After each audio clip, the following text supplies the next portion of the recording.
Arturo, ¿cómo estás? Buenas tardes. ¿Qué tal, Temuris? ¿Cómo estás? Un gusto que estés tú al frente de esta mesa. Alberto, ¿cómo te va? Vania, qué gustazo verte después de tanto tiempo. Un gusto saludarte, aunque sea aquí por pantallita. Sí. Alberto Naja, ¿qué tal? Buenas tardes. Hola, Temoris, qué gusto que andes por acá. Arturo, ¿cómo estás? Hello, Vania, ¿cómo estás? Qué gusto verte igual. Un saludo también a Adrián y a todos los que nos ven. Y nuestra querida Vania, que es una reportera muy aguerrida, que ha trabajado muchísimo, por cierto, en el estado de Guerrero, donde con sus compañeras crearon un medio local muy interesante, muy creativo y muy importante para entender la realidad del estado, que es Amapola Periodismo. Gracias, Vania, por aceptar acompañarnos el día de hoy. Pues un gustazo estar con tres grandes del periodismo y pues me honra mucho poder hacer mis comentarios desde acá, desde Berlín, donde estoy realizando, por cierto, una investigación que tiene que ver con libertad de expresión y con la situación de los derechos humanos actualmente. Con Arturo, pues compartí, igual que contigo, Temoris, en Guerrero, varias coberturas, sobre todo con el tema que tiene que ver el día de hoy de lleno de Ayotzinapa. Y pues con Alberto fue mi compañero en pie de página y me siento muy honrada porque son los tres grandes maestros para mí y para muchas otras personas y periodistas. Gracias, Vania. Y bueno, pues también enviarle un saludo al querido Julio Hernández Astillero, que está de vacaciones. Pensábamos que había ido a descansar, a reflexionar, pero ayer lo descubrimos, nuestros servicios de inteligencia lo descubrieron troleando a los candidatos del partido ultraderechista Vox en Barcelona. Le enviamos un gran saludo desde acá. Arturo, empezamos contigo, si estás de acuerdo, si te parece. Ahora perdimos el mal clima por una tormenta, según entiendo, nos hizo perder la oportunidad de tener una entrevista con Ángela Buitrago, esta exfiscal colombiana e integrante del grupo interdisciplinario de expertos independientes, que tanto hizo y ha hecho por ayudarnos a descubrir qué es lo que pasó en la noche de Iguala, con la desaparición de los 43 estudiantes de Ayotzinapa y otros crímenes cometidos en relación con esta noche. Pero viene el caso, no tanto específicamente por el tema Iguala, sino por un señalamiento que hizo el GIEI, del que también forma parte Carlos Beristain, sobre el espionaje contra el subsecretario de Derechos Humanos de la Secretaría de Gobernación, Alejandro Encinas. Un espionaje que todo indica, es lo que han denunciado las organizaciones que lo detectaron, que pues es cometido desde la Secretaría de la Defensa Nacional a partir del Centro Militar de Inteligencia. Y el presidente, que en todas las otras ocasiones en que han sido expuestos casos de espionaje, el presidente los ha descalificado, a veces diciendo que las personas espiadas son del bando conservador o que son espiadas porque están en actividades ilícitas. Por esta vez no podía decir que Alejandro Encinas era del bando conservador o que estaba en actividades ilícitas. Entonces solamente compartió que le había dicho a Encinas que no se preocupara, que no había intención de espiarlo. ¿Qué opinas sobre esto? El GIEI, Arturo, ha dicho en cambio que es algo muy grave que debe tomarse en serio. Pues hay un pronunciamiento, Temoris, muy claro de los integrantes del grupo interdisciplinario de expertos independientes que han jugado un papel clave en el esclarecimiento de los hechos de Ayotzinapa. El espionaje en contra de Alejandro Encinas, pues viene a ser una suerte de cereza negra en esta zona gris en que se ha convertido el tema del espionaje bajo este gobierno, porque hay denuncias, hay pruebas de organizaciones sociales que con respaldo técnico de una universidad canadiense han demostrado el espionaje Y del lado del gobierno, pues hay la respuesta reiterativa del presidente de la República en su conferencia matutina de que no somos como antes, de que en este gobierno no se espía a nadie. En algunas oportunidades ha tenido que aceptar que sí se estaba dando el espionaje, pero lo ha atribuido a razones de seguridad nacional o de presunto involucramiento de algunos personajes con la delincuencia organizada o por lo menos de relaciones que deberían investigarse. No es el caso de Alejandro Encinas, pero más allá del espionaje en sí mismo, sí, porque ya hay toda una polémica de si realmente la Sedena es la única institución que posee malware israelí, que entendemos solamente puede ser vendido a gobiernos. Ya hay por ahí versiones de que también que grupos privados, gracias a la mano de Tomás Herón, lo tendrían aquí en México, pero no hay ninguna prueba al respecto. Entonces, pues lo que queda claro es quién podría estar interesado en espiar al secretario Alejandro Encinas, en conocer sus movimientos, sus comunicaciones, sus planes, qué es lo que logra este tipo de espionaje con esta maldad llamada Pegasus, que es pues prácticamente estar presente en todo lo que haga una persona. Bueno, pues va en contra del funcionario que ha estado o que ha tenido como principal o uno de sus principales encargos durante este sexenio el esclarecimiento del caso Ayotzinapa, que no hay que olvidar, es una promesa central de Andrés Manuel López Obrador. Cuando fue candidato prometió que él iba a llegar al fondo en la investigación, y a lo largo de los meses y luego de los años hemos tenido una y otra vez evidencias de una franca resistencia, boicot, incluso podría decirse, de las Fuerzas Armadas a que se llegue a un esclarecimiento completo de este asunto. Por eso resulta especialmente preocupante, porque como alto funcionario de este gobierno, Encinas tiene comunicaciones con muchas personas involucradas con los casos que atiende, como comunicaciones que requieren discreción, que requieren cuidado, y pues habría que preguntarse cuál va a ser el tipo de comunicación que pueden tener en adelante distintos actores ligados a luchas por los derechos humanos, por el esclarecimiento del tema de los desaparecidos o de Ayotzinapa, si saben que su interlocutor del gobierno es espiado. Entonces, pues yo creo que hay que escribir este asunto del espionaje en esa larga lista de obstáculos que las Fuerzas Armadas han puesto al esclarecimiento, no solo del caso Ayotzinapa, sino de otros hechos del pasado en los que están o estuvieron involucrados las Fuerzas Armadas.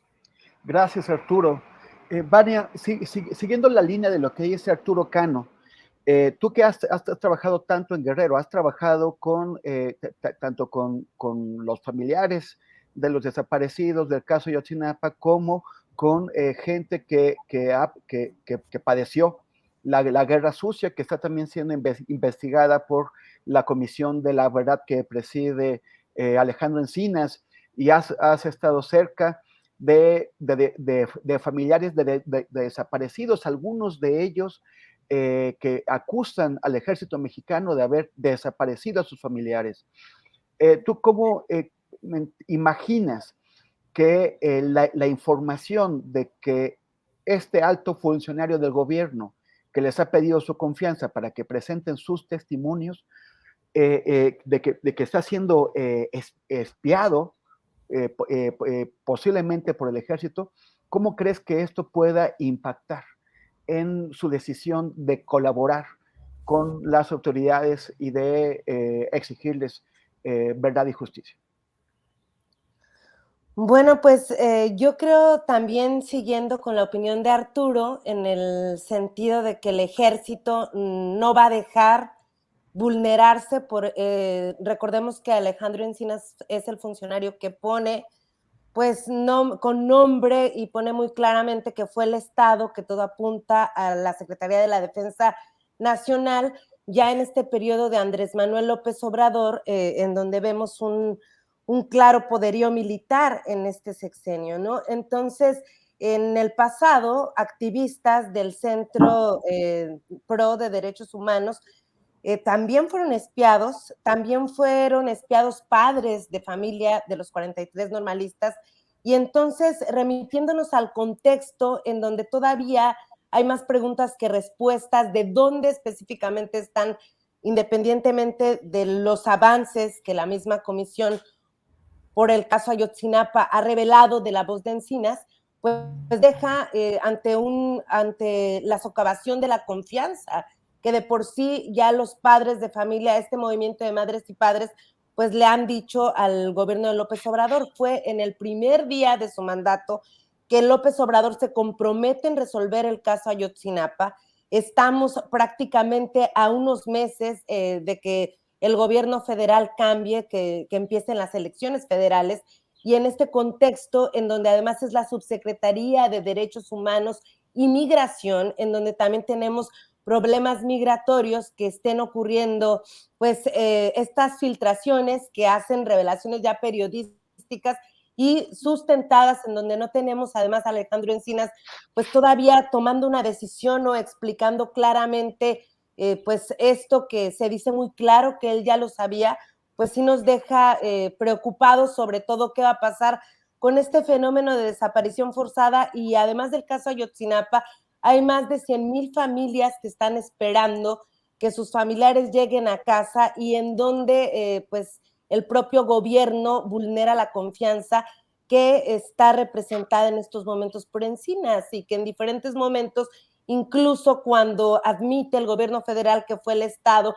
ante la renuncia del exfiscal Omar Gómez Trejo, resiste Encinas en esto que es como la narrativa de confianza que hay de los movimientos sociales y el gobierno federal, que además está intentando continuar con este proyecto de nación, pues nos deja ante un momento pues, de gran socavación de la confianza, y vamos a ver cuánto se tarda el gobierno federal en responderle, porque además de que es una petición del grupo interdisciplinario de expertos independientes, que además ya se quedaron únicamente Carlos Berenstein y justamente María Ángela Buitrago, pues qué va a pasar con las familias que además están sosteniendo su confianza, el último hilo de confianza que hay entre el gobierno federal y los movimientos sociales, que al día de hoy pues representan una gran oposición ante las políticas de seguridad interior, y sobre todo ante este poderío que el ejército mexicano está teniendo en diferentes rubros, en la contención de diferentes fenómenos de violencia, sobre todo refiriéndome a los derechos humanos en general y ante la política migratoria con los últimos acontecimientos. Yo esperaría que haya una respuesta pronta, que haya claridad por parte de la respuesta federal, y que no nada más haya evasiones como las ha habido hasta el día de hoy, cuando pues ya ha habido otras acusaciones de que en el gobierno de Andrés Manuel se sigue espiando a activistas, a periodistas, y entonces no puede seguir siendo la respuesta de López Obrador defendiendo a una institución que claramente pues todo apunta que vuelve a espiar en algo que podríamos decir fuego amigo, que no entendemos ya para lo que las familias están esperando, a qué respuestas les iría a resolver, y sobre todo la reparación de memoria y al acceso de la justicia, es lo que yo creo. Gracias. Es que estoy viendo que alguien opina que es tema golpeador. Así hubieran hablado cuando Peña. Pues quisiera comentarle a la persona que acaba de escribir esto, que es Elvira Peláez, que lo hicimos. O sea, no estamos empezando a hablar de estos temas. No estamos empezando a hablar del espionaje, lo hicimos en el 17, en junio del 17, cuando se reveló el espionaje que estaba haciendo el gobierno de Peña Nieto, y el asunto de Ayotzinapa lo empezamos a tratar desde el primer día, y enfrentamos por ello toda la descalificación y la campaña sucia del gobierno de Enrique Peña Nieto. Entonces no acabamos de llegar aquí, no No, no, cambiamos. no lo niegues, Temoris, porque alguien por ahí te va a preguntar algo que no vas a poder contestar. ¿Dónde estabas cuando la erupción del Chitle? A ver. Híjole, no me acuerdo, creo que todavía no llegaba en la erupción del Paricutín, pero sí, pero sí sé dónde estaba en la del Popocatépetl, eso sí. Eso sí. Pero bueno, Alberto Nájar, efectivamente los escándalos, ya lo o sea, como mencionaba, el escándalo del espionaje, pues empezó con el gobierno de Peña Nieto. Ya son viejos, pero eran otros espionajes, digamos, analógicos los que se hacían en otras épocas, pero el espionaje digital empieza a hacerse ya muy presente con Peña Nieto. Y cuando llega el presidente López Obrador, se le señaló. En particular recuerdo una participación de Luis Fernando García de la Red por los Derechos Digitales en la mañanera, en el 19, en donde le preguntó al presidente específicamente por Pegasus, por el sistema más famoso de los varios que hay, pero el más famoso de los sistemas de espionaje, y el presidente dijo que ya no estaba en uso, no quiso bueno, prometió que se iba a dar más información, no se dio y repetidamente hemos visto estas denuncias sin que haya una respuesta convincente por parte del gobierno. Porque no es solamente el tema de que haya o se produzca este espionaje desde agencias del Estado mexicano, sino que además está lo que si es cierto, la denuncia que está interponiendo la Fiscalía General de la República contra Tomás Herón de Lucio por la compra, por el gasto de millones y millones de pesos de la compra en ese sistema, sin que esté ahora en posesión de la Fiscalía, pues entonces en posesión de quién está. O sea, tal parece que han pasado los años y apenas ahora se presentó por primera vez esta denuncia. ¿Tú crees que no se ha tomado en serio este problema tan grave? O sea, si no solamente el Estado, sino privados quienes pueden espiarnos, pues entonces, o sea, ¿quiénes son esos privados? ¿Qué fuerzas son? ¿Qué tanto daño pueden hacer? ¿Y quién sería el responsable? O sea, ¿por qué el Congreso mexicano no parece tomarse en serio la supervisión que debería hacer del uso de estos sistemas de espionaje por parte de las agencias del Estado? Mira, el por qué no se lo toman en serio, yo lo atribuiría a una mezcla en este momento, por ejemplo, de una posición política muy cuestionable, porque el ir y apoyar todo lo que plantea el presidente de la República sin ninguna crítica, sin ningún señalamiento, sin ninguna reflexión, pues no le ayuda mucho al país.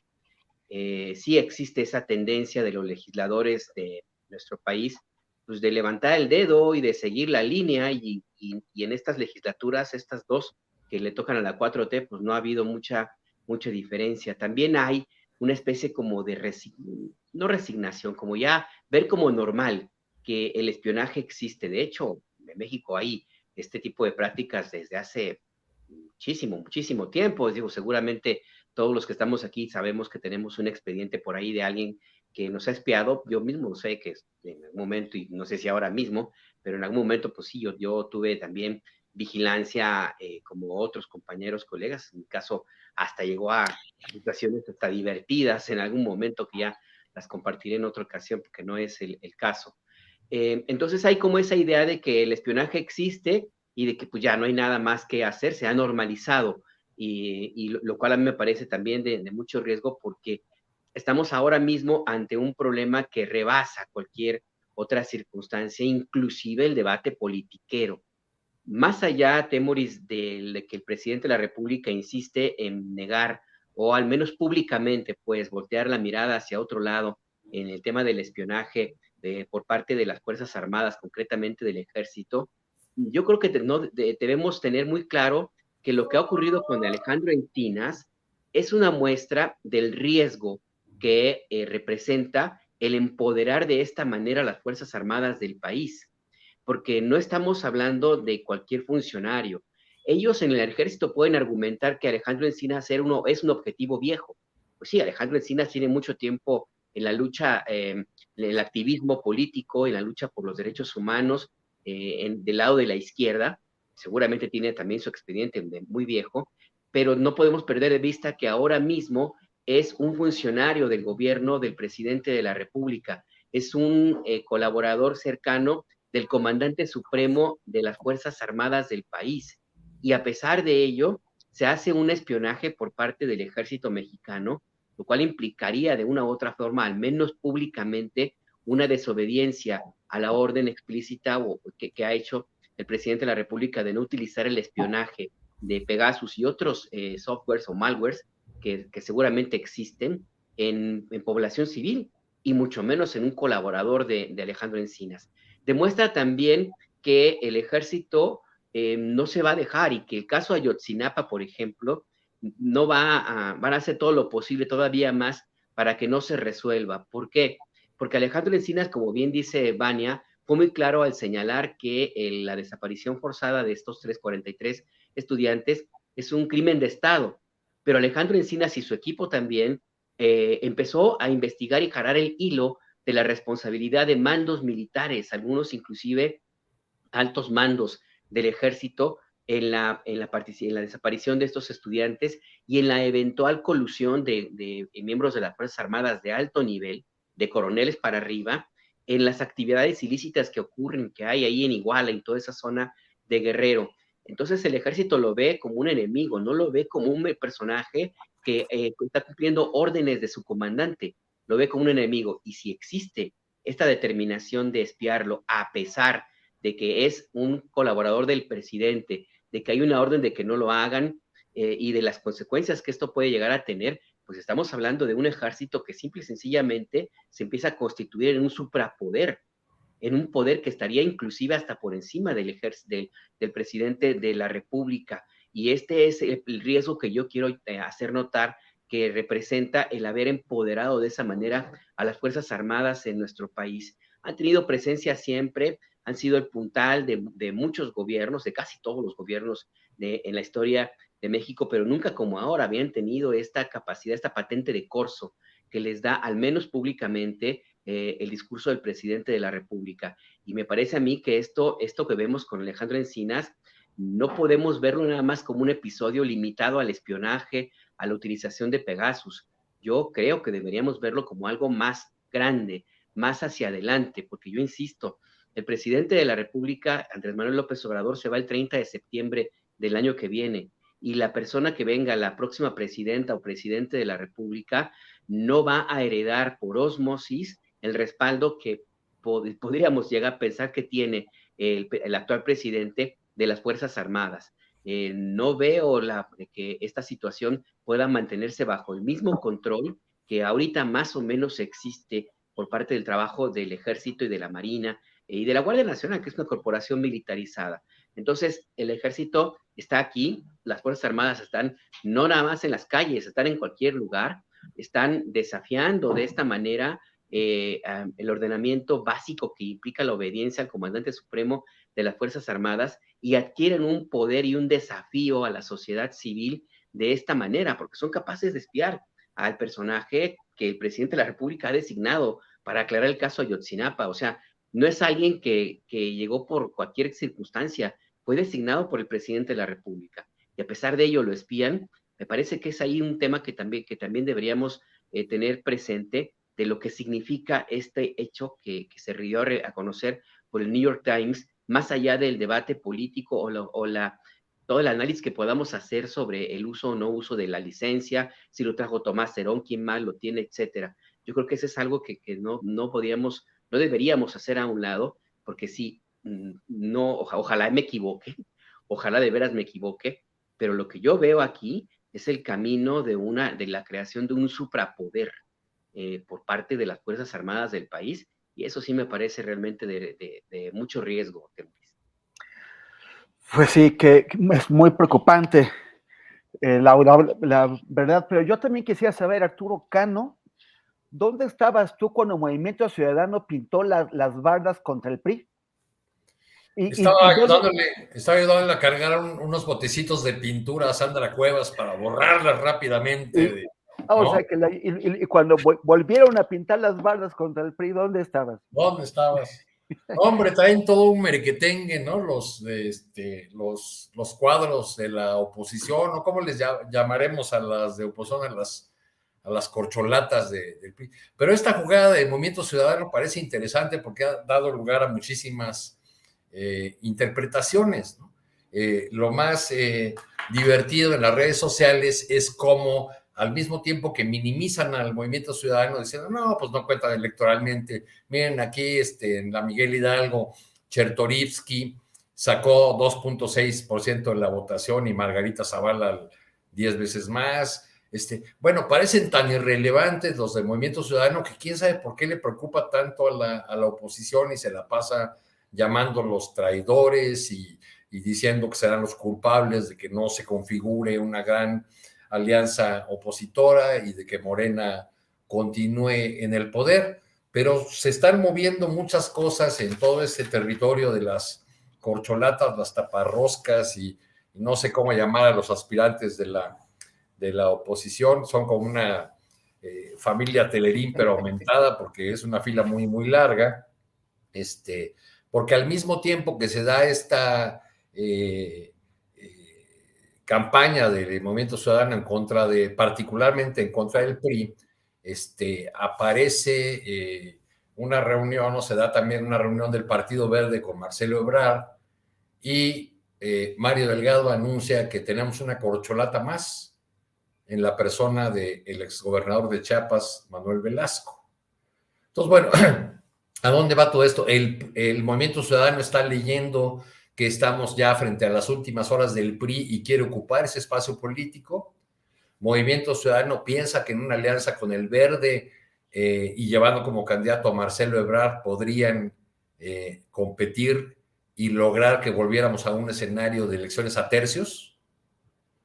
Todo eso está apareciendo en el escenario y lo que queda claro pues, es que es el momento en que los partidos pequeños, estas rémoras, estas herencias malsanas de la época de la transición, que son los partidos como el Verde, el del Trabajo y otros que pues están vendiendo muy caros porque creen que pueden ser el fiel de la balanza o que pueden ofrecer algún horizonte de futuro a algunas de las corcholatas. No olvidemos en el caso de Marcelo Ebrard, que por cierto ha dicho que él presentará su plan para la definición de la candidatura de Morena un día después de las elecciones del Estado de México.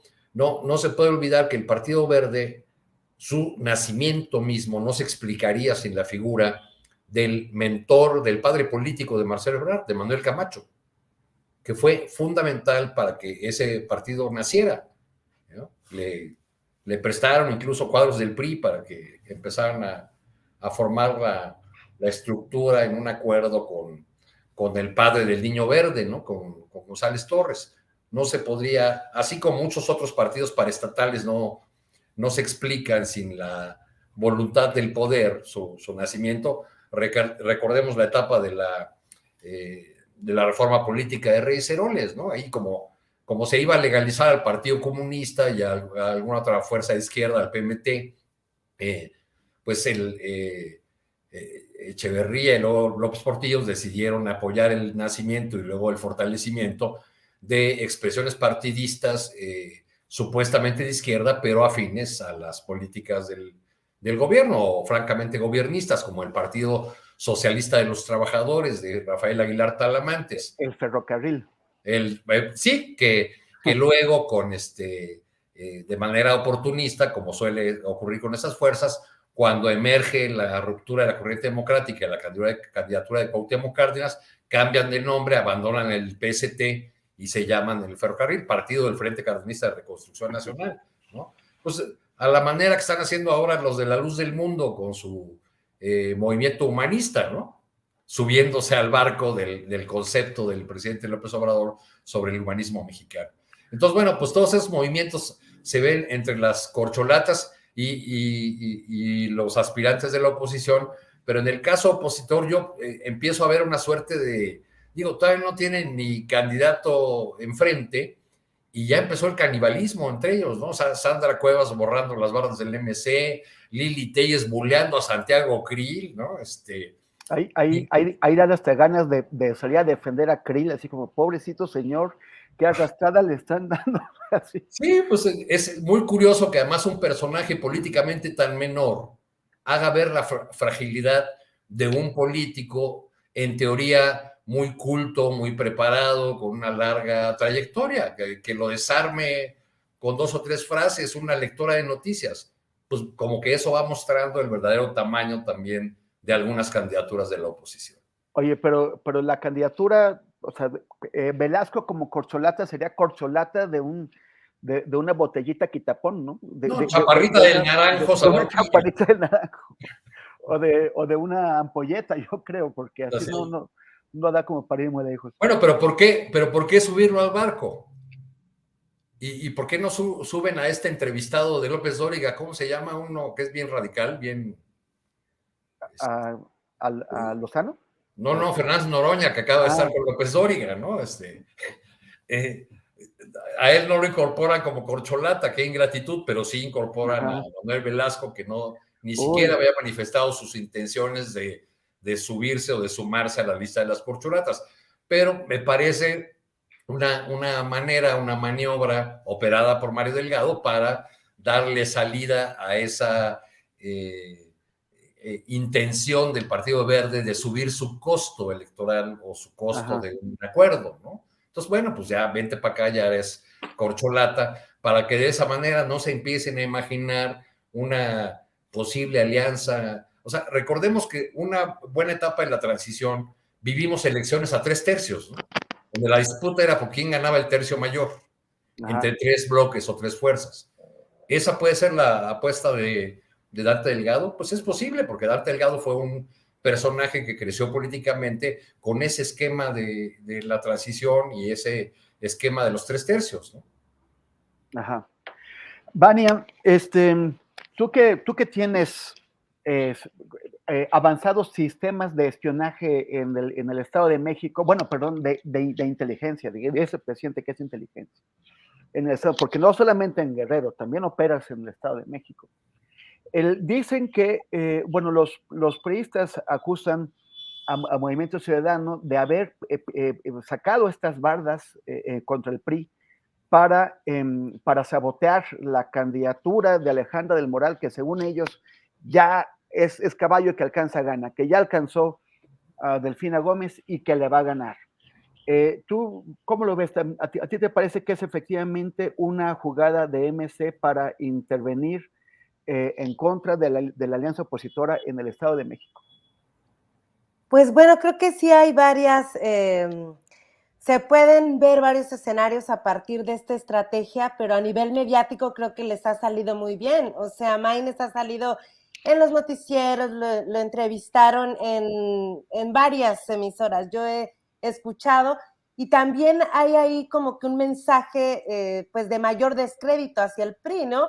Porque al final de cuentas están acusando a Alito Moreno de todo lo que va a pasar el próximo 4 de junio en estas elecciones que son bastante buen termómetro, las elecciones de Coahuila y del Estado de México, y a partir de estos resultados creo que, como también bien lo menciona Arturo, pues se va a ver la nueva recomposición de las fuerzas políticas en México. La oposición da risa desde que hacen sus campamentos, desde que no se ponen de acuerdo, desde que obviamente a lo que más le apuestan es al TikTok y a llamar a un electorado joven. Pues creo que estas maniobras son más mediáticas y llama la atención justamente que sea a tan pocos días de las elecciones del Estado de México y de Coahuila. Otro punto, pues, es el descrédito que tiene el PRI, no nada más en estas nuevas elecciones presidenciales. Desde el 2018, pues, tiene claramente pues una pérdida de todos los estados fuertes como el Estado de México.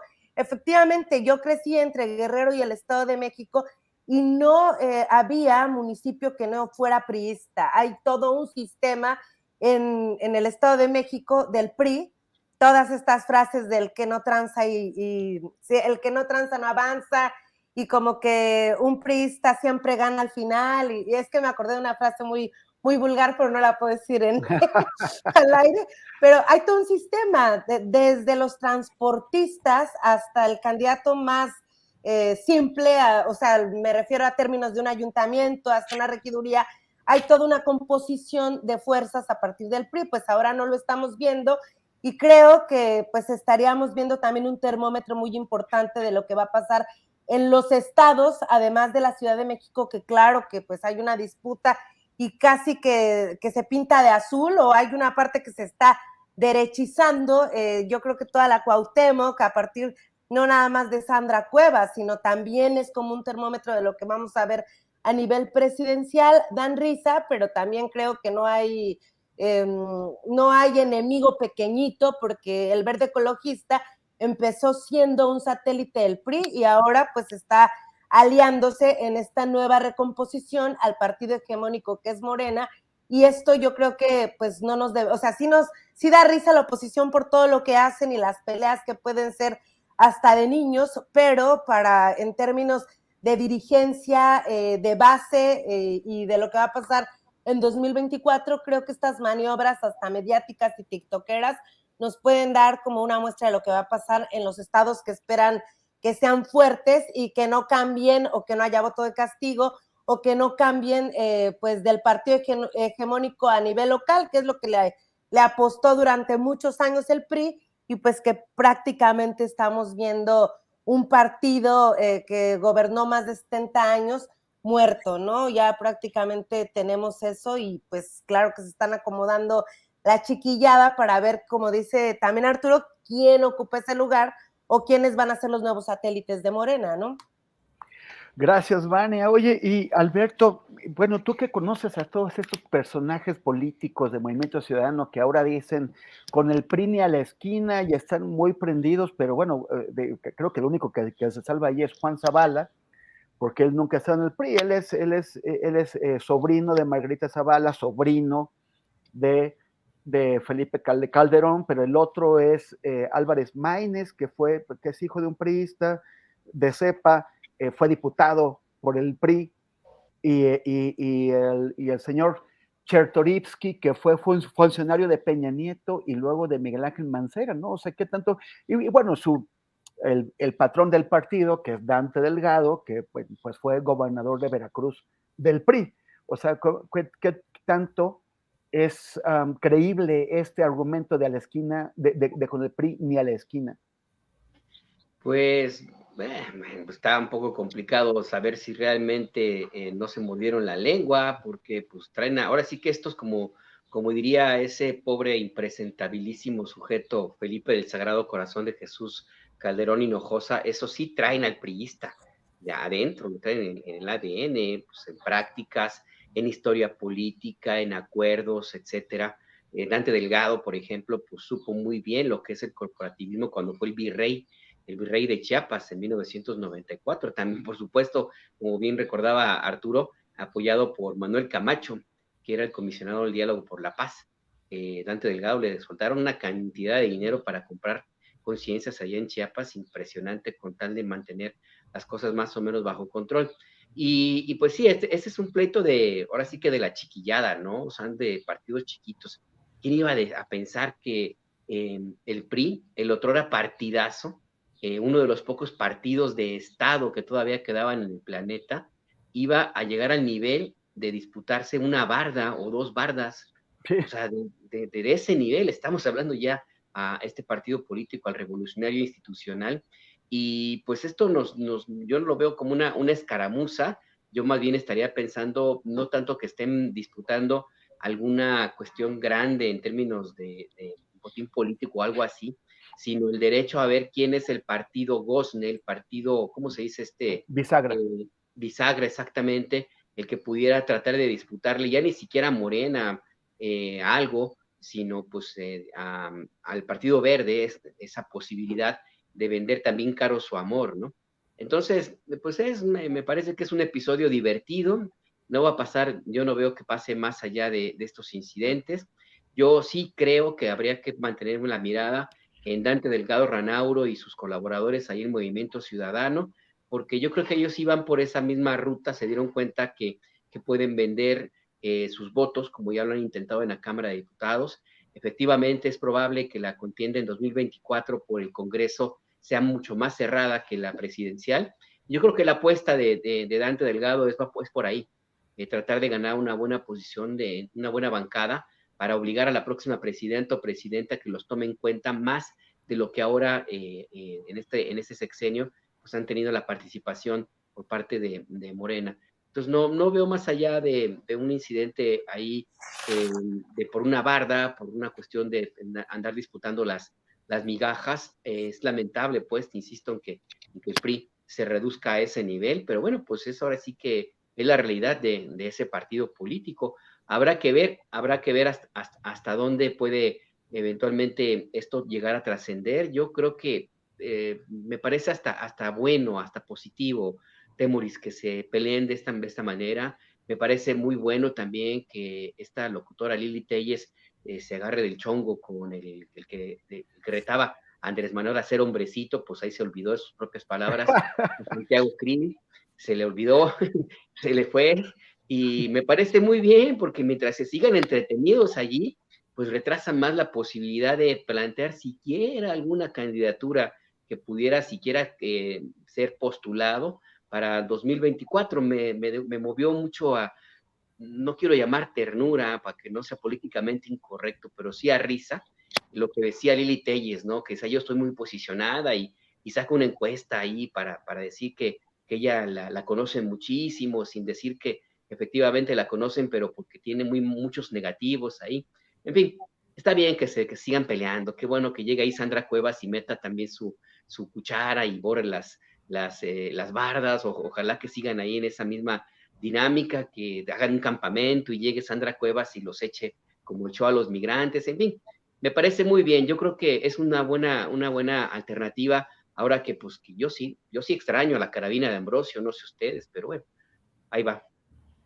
Oye, como que ya Sandra Cuevas va a ser la señora de la brocha borradora, ¿no? Porque borra bardas, borra murales, borra grafitis, borra hasta los rótulos de los puestos callejeros. Le gusta borrar todo a esta señora. Y borra programas sociales, Temuris, porque acaba de declarar en su comparecencia en el Congreso de la ciudad que ella efectivamente recortó más de la mitad de los recursos para programas sociales que tenía la alcaldía Cuauhtémoc, porque ella no cree en los clientes, sino en las obras de infraestructura. Ajá. Suponemos que las obras de infraestructura son poner todos los puestos ambulantes del mismo color o con el mismo logotipo, ¿no? Va a comprar pelotas, Arturo. Pues yo también vi que le estaban haciendo memes porque borró el posible triunfo de la América al decir que sí, vamos sí. Águilas, y le estaban memeando. Ahora tenías mucha razón, Vania, hace rato que decías que son personajes que aparecen menores, pero que no deben tomarse siempre a broma. Porque en efecto, pues así, incluso los enanos de ultraderecha comenzaron desde chiquitos, ¿no? Los asesores o las personas que están detrás de Lili Telles, que ella nada más es una cara que están construyendo por su estridencia y una actriz en cierto sentido, pero quienes están detrás de ella han decidido que hay un nicho electoral que quieren explotar, que es el nicho de la ultraderecha. O sea, todo ese discurso que replica a Vox y a otras fuerzas de la ultraderecha en América Latina y en todo el continente, que se reunieron en noviembre pasado aquí en la Ciudad de México, en este evento de CIPAC que encabeza o cuya cara pública es este actor Eduardo Verástegui, pues son las fuerzas trumpianas que están repartidas en toda América Latina y que tienen un nicho electoral que dependiendo el conservadurismo de cada sociedad y la presencia y el activismo de las iglesias católicas o evangélicas, pues tiene distinta fuerza política, ¿no? Hay lugares como El Salvador o Brasil donde pues ya de plano hay bancadas evangélicas donde tiene una fuerza política declaradísima, y a ese discurso es al que se está adscribiendo Lili Téllez, quizá en busca de una base mínima de votantes desde el lado opositor. Es un discurso que incluso a otros sectores de la oposición les causa repulsión, les causa rechazo, pero ella lo está usando, ¿no? Vania, tú como analista mujer, desde tu perspectiva de mujer, ¿tú le ves madera a Lili Téllez de candidata presidencial capaz de realmente tener una incidencia importante en unas elecciones? O por lo menos capaz de generar un ambiente político de extrema derecha, o sea, hacer crecer las propuestas de extrema derecha que hasta ahora pues no han tenido eco en México? Yo creo que probablemente para estas elecciones no, pero están preparando camino, yo también coincido, y que la derecha ya no se ve representada por el PAN, o sea, ya el yunque ya se quedó rebasado como movimiento, y ahora esto pues sí me llama la atención, la cumbre de derechas en donde uno de los operadores trumpistas, Stephen Bannon, estuvo ahí en videollamada, estuvo también el hijo de Bolsonaro, estuvieron derechistas de América Latina, y que en México, en el contexto político actual de violaciones a derechos humanos, de pues crímenes de libertad de expresión, apenas ayer mataron a un periodista, esté entrando la derecha, pues creo que o haya un terreno fértil para que la derecha se consolide y sea más allá de lo que ya no representa el Partido Acción Nacional, pues empoderaría, no me gusta la palabra empoderar ni siquiera en el feminismo, pero le daría adeptos o estos votantes que no se sienten representados, pues voltearían a ver a personajes como Lili Téllez, como Sandra Cuevas, lo cual se me hace lamentable que cuando este personaje, bueno, cuando Sandra Cuevas tapiza la Ciudad de México con su rostro, pero al mismo tiempo borra pues todos los rótulos de las tortas, o sea, dan un mensaje muy poderoso y bastante agresivo, que no se queda nada más en el internet.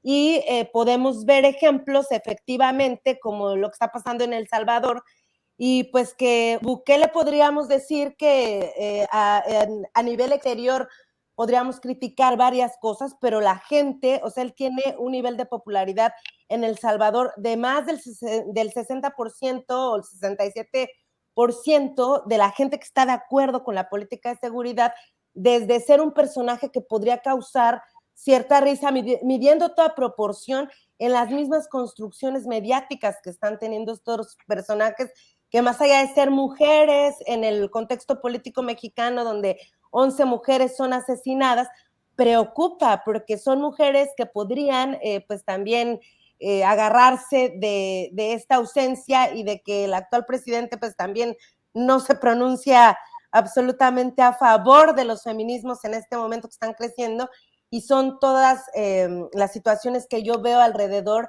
pues de dejar crecer a estos personajes que llamarían la atención de un electorado que no se siente representado, y pues que está clara la posición de cómo está creciendo la derecha en el sur global, no nada más en México, desde Estados Unidos, lamentablemente.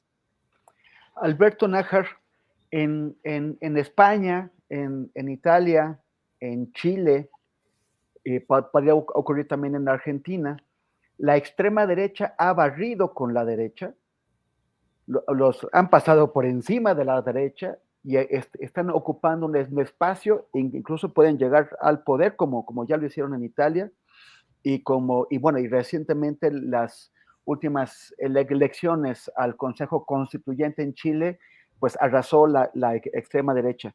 ¿Tú crees que figuras como Lili Téllez o tal vez como Sandra Cuevas, como menciona Vania, podrían convertir a la extrema derecha mexicana en elegible, incluso pasar por encima del PAN para convertirse en la gran alternativa de oposición a la 4T? Mira, hace rato que rebasaron al PAN, Se lo comieron, ya tiene varios años. Yo empecé una invasión que llegó desde el 88 con el Maquillo, con los llamados bárbaros del norte, que le abrió la puerta a una cantidad de personajes muy vinculados a organizaciones empresariales, pero que en realidad pues estaban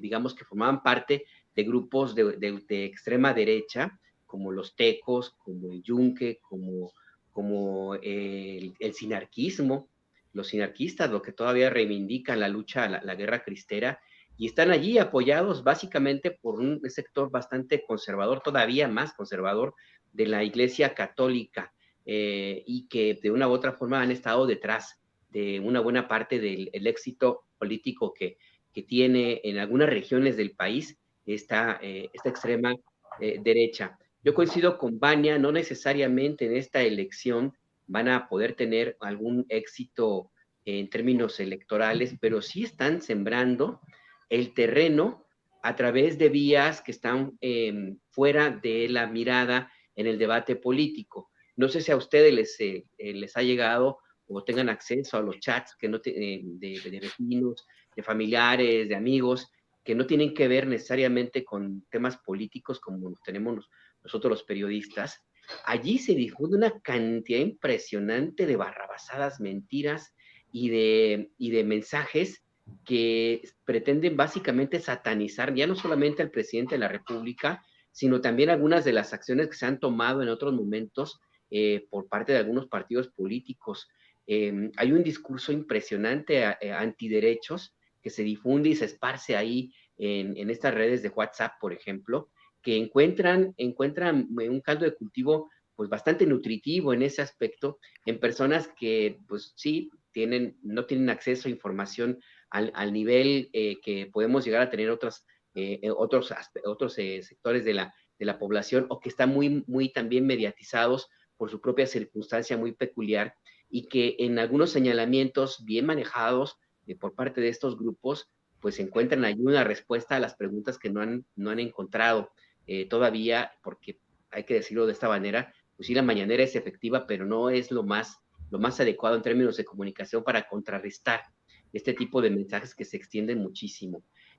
Hasta ahora se ha demostrado que estos grupos no necesariamente habían tenido un interés electoral, pero ya empiezan a mostrarlo. No me refiero únicamente al tema de este personaje de Frena, por ejemplo, Gilberto Lozano, sino lo que ocurrió, por ejemplo, en la organización que tuvieron en Ciudad de México, en algunas alcaldías con presencia importante de grupos conservadores, y no necesariamente en términos religiosos, sino conservadores en términos económicos, como la alcaldía Miguel Hidalgo, por ejemplo, donde la candidata esta, Margarita Zavala, y otros vinculados a Acción Nacional arrasaron, pues tuvieron una respuesta impresionante, y no necesariamente por una cuestión moralina, sino porque ellos vieron que era la mejor forma de defender sus propios, intereses económicos. Dos, esta idea que mantienen todavía, que está muy permeada y que Vicente Fox la llevó a política pública, que se llama orden y respeto, que se entiende básicamente con la decisión de que no entren los pobres, que no se acerquen los pobres, que no haya gente pidiendo en las calles, algo muy cercano a la limpieza social, a la cual son muy afectos los políticos de la derecha, y evidentemente también, por supuesto, la defensa de sus propios intereses económicos y el clasismo, su forma de ser, porque ellos han encontrado en las expresiones clasistas una forma también de unidad, una forma que identifica a personajes de una ciudad como puede ser de una sociedad de tinte conservador, como puede haber en el Bajío, con alguna otra que no necesariamente tenga que ver con una historia conservadora, como puede ser en el sur del país y por supuesto en el norte. Entonces ese tipo de circunstancias son las que están ahí sembrándose, y yo creo que sí van a hacer un esfuerzo importante, insisto, no necesariamente en el 24, pero sí en adelante. Y para eso están aprovechando el terreno que deja libre la oposición, que no ha encontrado una forma de levantarse después de la aplanadora que les pasó en 2018, y que, insisto, pues están más entretenidos en pelearse por una barda o en presumir encuestas o lo que sea, que en tratar de construir una alternativa más o menos viable, políticamente hablando, de nación, un proyecto de nación. No lo vemos, no lo hay. El único que existe ahora es lo que ofrece la ultraderecha, que, insisto, mantiene muy cercano estas estrategias que ya las vimos en algunas comunidades. Así surgieron, por ejemplo, grupos como La Luz del Mundo, que empezaron convenciendo a las personas de los barrios suburbanos pobres de Guadalajara para luchar contra el alcoholismo, y terminaron convertidos en lo que ahora vemos. Así surgió, por ejemplo, la familia michoacana, porque su raíz es esa, pues, ahí en ese estado, en Michoacán. En fin, yo creo que no hay que quitarle la mirada. Están sembrando, están construyendo, siguen en su cruzada, y pues mientras el debate político se concentre en otras cosas, ellos van a seguir avanzando, Temuris. Amigas y amigos, son las 14:56, faltan 4 minutos para que den las 3, apenas nos queda nada más algo chiquitito. Quería preguntarles, a ver si ustedes, hay una corcholata que no ha descubierto la fórmula de la Coca-Cola, pero dice que ya descubrió la fórmula de cómo resolver el problema de las encuestas, de la selección del candidato o candidata de Morena, que es Marcelo Ebrard. En un minuto, cada uno y una, en un minuto, dígame, por favor, ¿cuál se imaginan que sea la fórmula efervescente gaseos que pueda resolver este problema de las corcholatas? Arturo Cano. Pues Marcelo quiere pocas preguntas, ¿no? Incluso yo a hablar de que una sola pregunta, ¿no? De quién debe ser el abanderado o la abanderada de la 4T a la presidencia.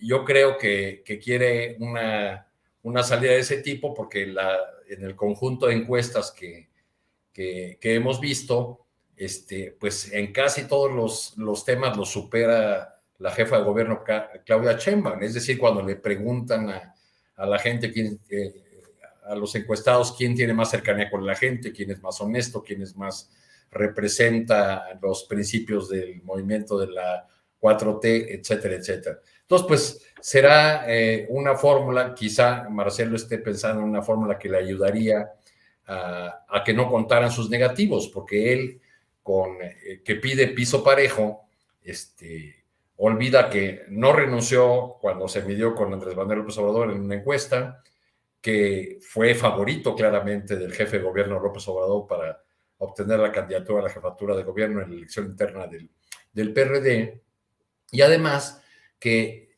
pues no puede haber piso parejo con un personaje que es un personaje en campaña, al menos desde 2011. Porque Marcelo ha estado apuntado como posible candidato a la presidencia, al menos desde aquel año. Vania Piguenot, ¿cuál es la fórmula de la alegría de la vida?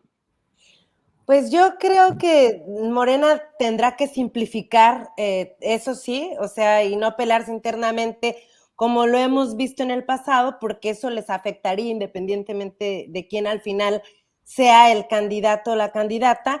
Y pues claro, desde la plataforma actual de la Secretaría de Relaciones Exteriores, uno podría pensar que Marcelo no tiene mayores simpatías, pero coincido que tiene una campaña permanente, y claro que él se ha buscado las simpatías a nivel exterior. Entonces, yo creo que la forma, el método, tendría que ver sus negativos de cualquier candidato, pero también no pelearse a nivel interno, porque esto al final de cuentas les va a afectar como partido, aunque ya tengan una ruta muy clara para las elecciones del 2024 como bloque, como partido, como Morena y como actual partido en el poder. Alberto Nájar, ¿quién es Pepsi y quién es la Coca-Cola? Pues son iguales, ahí la verdad que no saben ni cuáles son lo mismo. Pues en un país donde la Coca-Cola es pirateada, porque aquí en Ciudad de México se descubrió que estaban fabricando Coca-Cola pirata, mano. Imagínate, pues la tiene complicada el compañero Marcelo Ebrard para tratar de encontrar alguna fórmula para destapar la chispa de la vida. Yo creo que básicamente Marcelo Ebrard encontró la fórmula en un tema, en una frase que pudiéramos decir que resume todo. El candidato soy yo. Punto. Esa es la fórmula. El candidato, el mejor candidato, la mejor propuesta, la corcholata con más gas, la última Coca-Cola del desierto, se llama Marcelo Ebrard. Yo creo que esa va a ser la fórmula. Gracias, muchas gracias. Ya nos vamos a despedir. Vamos a estar con Adriana Guantello, pero mientras tanto, gracias Arturo Cano por tus comentarios y tu tiempo.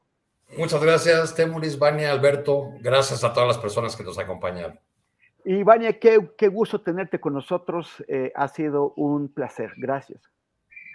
Gracias a los tres. De verdad que siempre aprendo de ustedes y ha sido un privilegio poder analizar la política de México en estos momentos y las desgracias también. Un abrazo a los tres y a Adriana Chula siempre. Y muchísimas gracias, Alberto Nájar. Siempre es un gustazo. El gusto es para mí. Igual un abrazo, Temuris, Vania, abrazote hasta allá donde te encuentras. Hay unos helados riquísimos ahí, luego te digo dónde. Están buenísimos. Arturo. Hasta luego. Suerte.